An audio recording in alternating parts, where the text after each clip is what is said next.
আমি বক্তব্য রাখার জন্য আহ্বান জানাবো বিরোধী দলের নেতা ডক্টর মোহাম্মদ শফিকুর রহমান। খুব ভালো হয় আপনি যদি 8 মিনিটে আপনার বক্তব্য শেষ করেন। মাননীয় স্পিকার,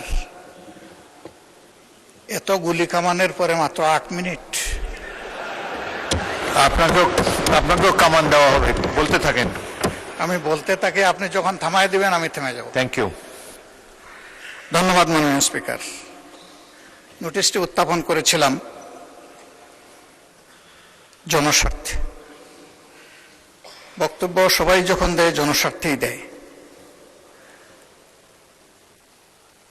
আমরা বিরোধী দলের পক্ষ থেকে পর্যন্ত 4 জন কথা বলেছেন, বা 5 জন আমি এখন বলছি।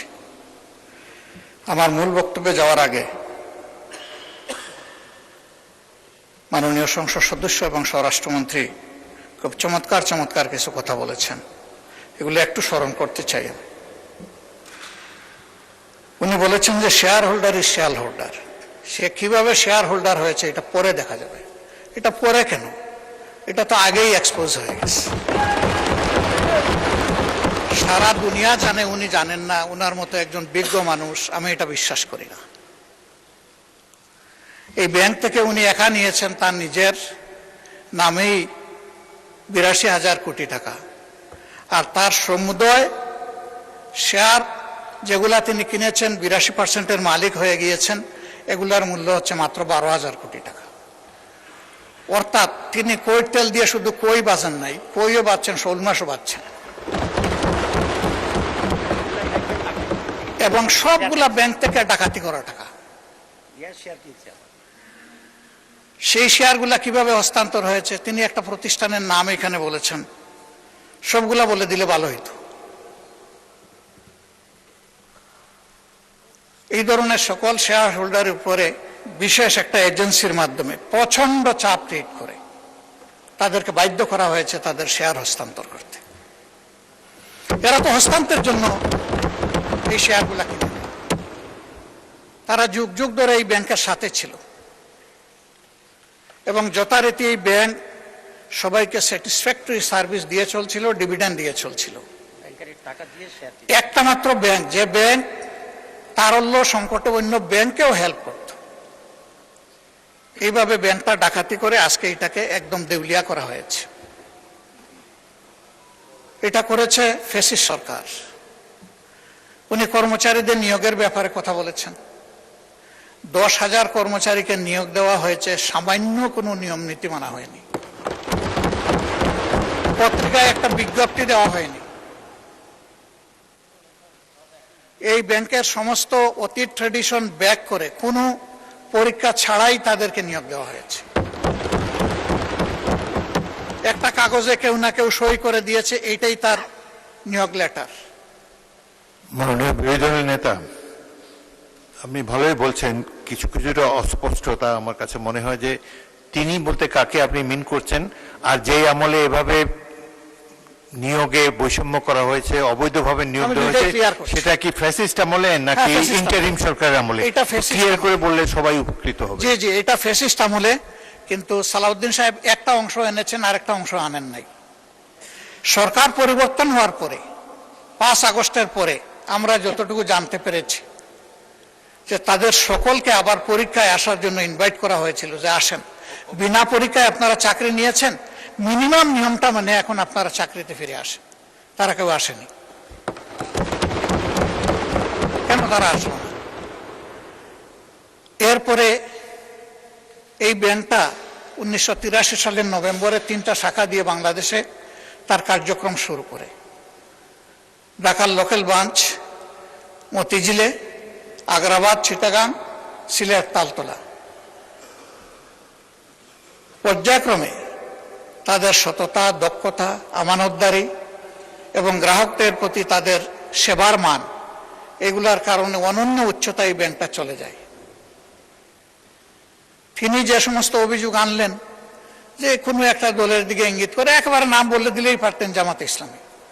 তিনি বলছেন যে মাঝে মাঝে নেকাব খুলা ভালো, এটাও খুলে দিতেন। এখানে নেকাব রাখলেন কেন উনি? যে এখান থেকে 700 টাকার একটা কি জানি 700 কোটি টাকার লোন কে নিয়েছে, এটা কোনো একটা দলের নির্বাচনী ফান্ডে ফান্ডিং করা হয়েছে। আমি এটা পরিষ্কার জানতে চাই উনি জামাতকে এটার দ্বারা মিন করেছেন কিনা। যদি উনি মিন করে থাকেন, I am taking absolute challenge.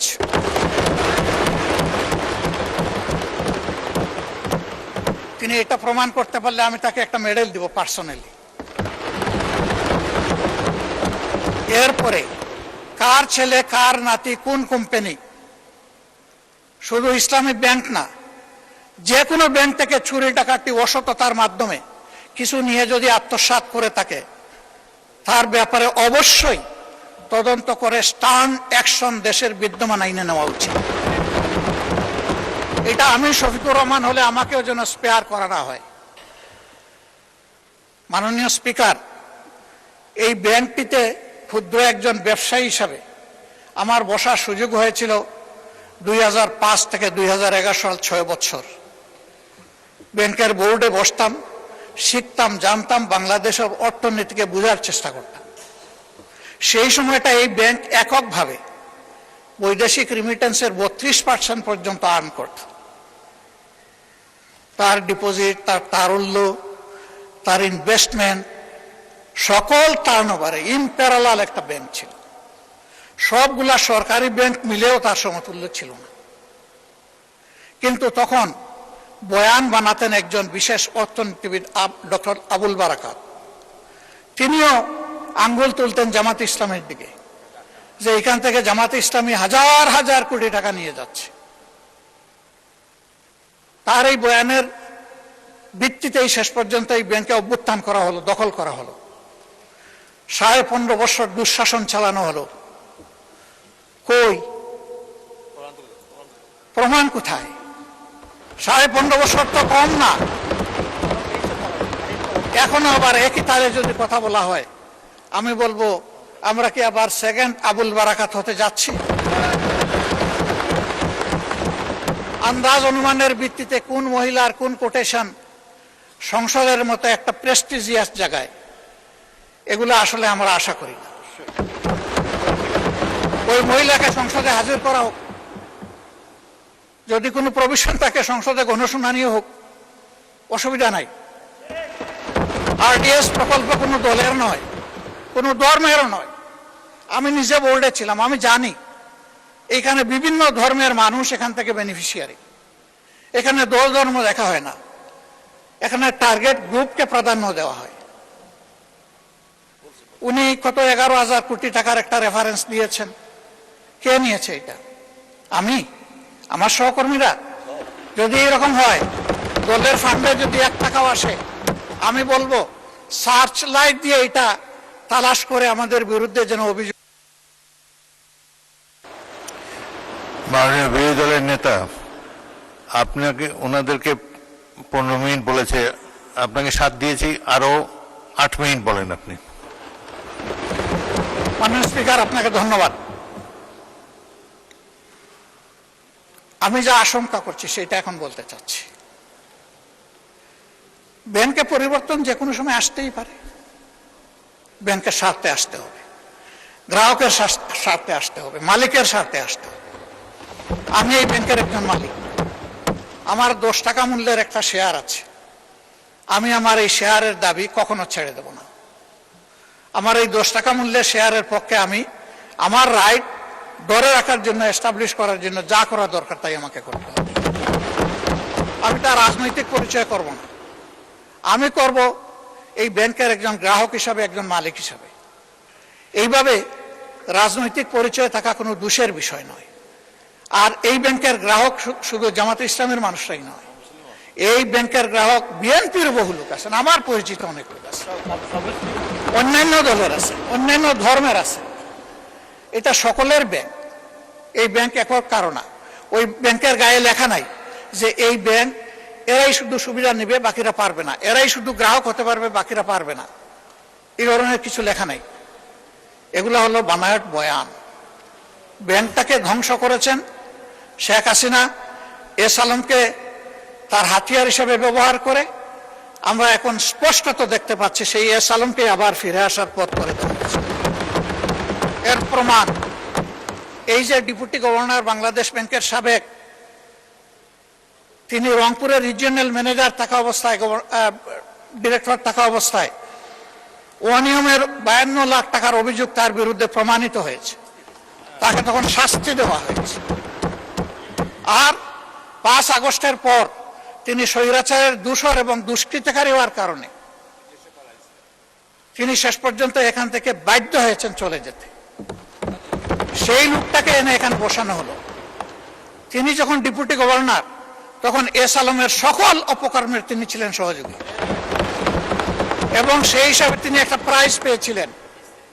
তার স্ত্রীর নামে ভুয়া কোনো প্রতিষ্ঠানের অস্তিত্ব নেই, সেখানে 3.5 কোটি টাকা এক্সিম ব্যাংক থেকে গিফট লোন দেওয়া হয়েছে তাকে। তিনি অসৎ। সেই লোকটাকে এনে একটা বিধ্বস্ত ব্যাংকের মাথার উপর বসায় দেওয়া, এটা কোনো যুক্তিতেই মেনে নেওয়া যায় না।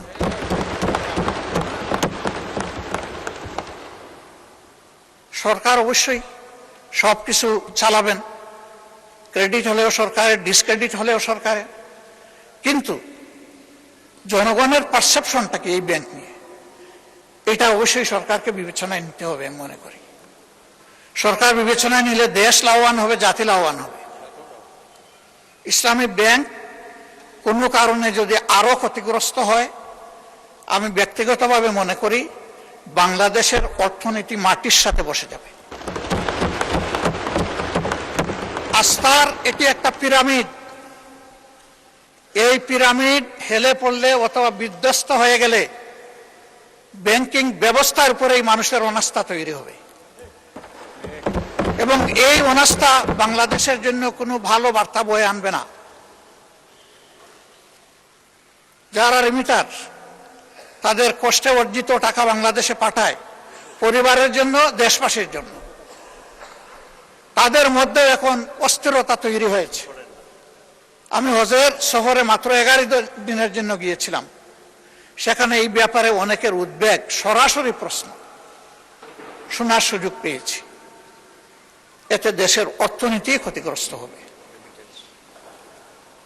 রেমিটেন্স প্রবাহ যদি বাধাগ্রস্ত হয়, আমাদের মাত্র 2টা সোর্স, একটা রেমিটেন্স আর একটা হচ্ছে আরএমজি। আরএমজিও এখন বিভিন্ন চ্যালেঞ্জের ভিতর দিয়ে অতিক্রম করছে। রেমিটেন্সও যদি বিপদে পড়ে যায়, তাহলে আমাদের দেশের অর্থনীতিটা গিয়ে কোথায় দাঁড়াবে মাননীয় স্পিকার? এই সবগুলোই তো আমরা বিপদে পড়ে যাব। এই জন্য আমরা অনুরোধ করব, জোর জবরদস্তি করে যাদের কাছ থেকে এই শেয়ারগুলা ডাকাতি করে নিয়ে যাওয়া হয়েছিল, অনতি বিলম্বে সসম্মানে সেই মূল্যেই তাদের কাছে আবার শেয়ারগুলা ফিরিয়ে দেওয়া।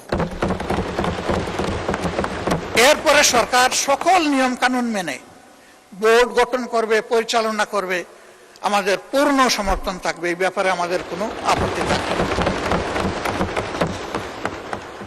সন্তান তার মায়ের কুলেই তো নিরাপদ। ওরা তো সৎমা হয়ে এসেছিল, ওদের কোনো দরদ ছিল না, ওরা ডাকাতি করেছে। এখন আবার যদি অসৎ লোকদেরকে দিয়ে এই ব্যাংক পরিচালনা করা হয়, যা আছে তাও শেষ হয়ে যাবে, উধাও হয়ে যাবে। আমাদের উদ্বেগটা এই জায়গায়। তখন যখন এই সমস্যা দেখা দিয়েছিল, মাত্র 4 দিনে ওখানে 70,000 কোটি টাকা ব্যাংক থেকে মানুষ উত্তোলন করে ফেলেছিল। আমরা একটু অনুরোধ জানিয়েছিলাম একজন গ্রাহক হিসাবে, ছোট্ট একজন মালিক হিসাবে, একটু ধৈর্য ধরুন, ব্যাংকটাকে বাঁচতে দিন। থেমে গিয়েছিল। এখন কি বলবো মানুষকে? এখন তো বলার কিছুই খুঁজে পাচ্ছি না। এই জন্য আপনার মাধ্যমে আমি মাননীয় প্রধানমন্ত্রীকে বিশেষভাবে অনুরোধ করব, বিষয়টা নিয়ে তিনি যেন সিরিয়াসলি ভাবেন। কোনো পূর্ব ধারণা থেকে নয়, বাস্তবতার ভিত্তিতে এই ব্যাংকটাকে বাঁচাতে হবে।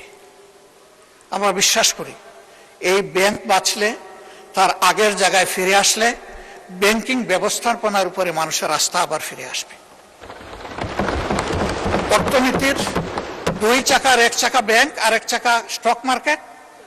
ব্যাংকে আস্থা ফিরে আসলে অবভিয়াসলি হাত ধরে স্টক মার্কেটও আস্থা ফিরে আসবে। আমরা আমাদের দেশটাকে সামনে একদিকে যাচ্ছে, এটাই দেখতে চাই। আর লেম এক্সকিউজ এবং ব্লেমের যে বিষয়গুলো এখানে চলে আসে, এটা থেকে আল্লাহর কাছে আশ্রয় চাই। অলরেডি 5টা ব্যাংকের গ্রাহকরা রাস্তায় রাস্তায় ভিক্ষুকের মতো ঘুরছে। তারা তাদের বিনিয়োগের কোনো রেজাল্ট পাচ্ছে না, তারা তাদের আমানত ফেরত পাচ্ছে না। আবার যদি সর্ববৃহৎ ব্যাংকের একই বিপর্যয় ঘটে, তাহলে আমরা গিয়ে কোথায় দাঁড়াবো? মাননীয় স্পিকার, আজান হয়ে গেছে, আমার কথা আমি এখানেই শেষ করলাম। আমি আপনার মাধ্যমে একটা প্রতিকার চাই, ব্যাংকটা বাঁচুক, আমরা এটাই চাই। আসসালামু আলাইকুম। ধন্যবাদ মাননীয় বিরোধী দলের নেতা।